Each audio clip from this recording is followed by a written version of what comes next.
YF attending from 12B. Three topics of aircraft tie-down. I chose heavy aircraft tie-down. An aircraft can wear out or can be damaged because of strong winds or localized thunderstorms. And this can be prevented if there's a proper measurements. To ensure the safety of an aircraft, the best protective measurements is to put in a hanger every after each flight aircraft is tied down. Tied down to prevent damage from sudden storms. And the normal tie down procedures for heavy aircraft.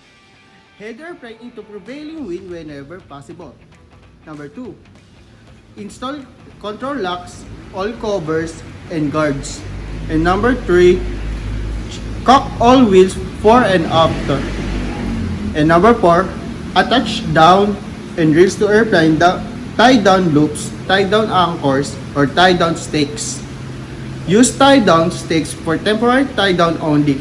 If tie down reels are not available, 1 port wire cable or 1/2 Manila line may be used.